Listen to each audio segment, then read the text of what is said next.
What you're about to hear isn't just another chapter in the Prince Andrew saga. It's a story about timing, about reputation, and about how one televised interview in 1919 may have quietly reshaped the internal dynamics of the British monarchy in ways the public is only now beginning to understand. If you're fascinated by the untold stories of the British royal family, the decisions that shape the monarchy, and the complex dynamics behind the crown, then you absolutely need to be subscribed to Crown Desk. Hit that subscribe button now, because we're uncovering insights you won't find anywhere else. Let's dive in. To understand this moment, we have to go back to November 16, 2019. Prince Andrew sat down with BBC Newsnight's Emily Maitlis in an interview that would quickly become one of the most scrutinized royal appearances in modern history.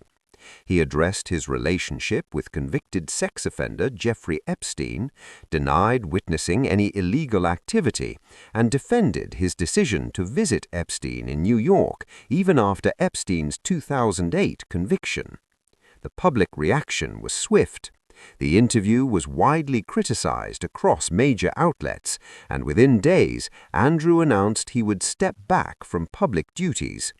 In January 2022, Buckingham Palace confirmed that his military affiliations and royal patronages were returned to the Queen, and that he would no longer use the style of His Royal Highness in an official capacity. By October 2025, the palace announced a formal process had begun to remove his style, titles, and honors entirely. Those are the verified milestones. But what about what was happening behind palace doors? Recent reporting tied to a new royal biography suggests that Prince William, now Prince of Wales, was deeply concerned about the long-term impact of Andrew's situation on the monarchy. According to unnamed sources cited in that biography, William believed swift action was necessary in the aftermath of the Newsnight interview. These descriptions come from anonymous sources and have not been officially confirmed by Kensington Palace or Buckingham Palace. Some reports even describe tension between William and then Prince Charles over how to handle the crisis, including alleged disagreements at Sandringham during the following Christmas. Again, these claims rely on unnamed insiders. They paint a vivid picture, but they remain unverified.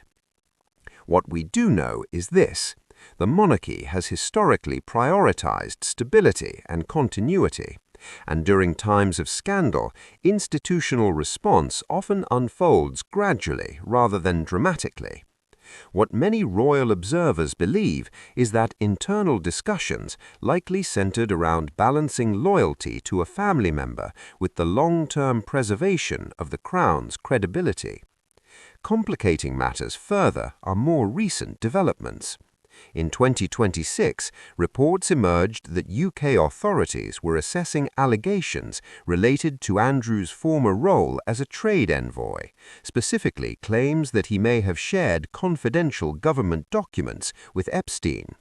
At this stage, these are assessments and discussions, not charges, not convictions. The legal threshold for misconduct in public office is high, and no findings have been announced. Still, the renewed scrutiny keeps the story alive. And that raises a larger question. How does a modern monarchy manage reputational risk in the age of constant media exposure? For Prince William, who represents the future of the institution, reputation is not just personal, it's strategic. Based on patterns we've seen before, future heirs often take a more streamlined view of the monarchy's public role. There's long been talk of a slimmed-down royal family. If internal concerns did exist about Andrew's impact, they would align with that broader vision. But separating documented fact from narrative embellishment is essential. Yes, Andrew stepped back from duties in 1919. Yes, patronages and military titles were removed in 2022. Yes, a formal process regarding titles was announced in 2025. Yes, police have assessed certain allegations in 2026. Everything else, the emotional confrontations, the private disagreements, the alleged language allegedly used, remains in the realm of reported but unconfirmed insider accounts. And perhaps that's the most revealing of all. In royal history, perception often moves faster than proof. Public opinion can crystallize around moments like that 2019 interview long before institutional consequences fully unfold. So where does this leave the monarchy now? At a crossroads between legacy and modernization, between loyalty and accountability, between protecting the institution and acknowledging the weight of public trust. The future king is watching, the public is watching, and the crown, as always, must adapt. As this story continues to evolve, one thing is certain. The real drama isn't just about one interview or one family member. It's about how a centuries-old institution responds when the spotlight refuses to fade. What do you think? Should the monarchy have acted faster in 1919, or was its measured approach the right call? Share your thoughts in the comments below. If you found this breakdown insightful, give the video a like and consider turning on notifications so you never miss our next deep dive into the forces shaping the British royal family.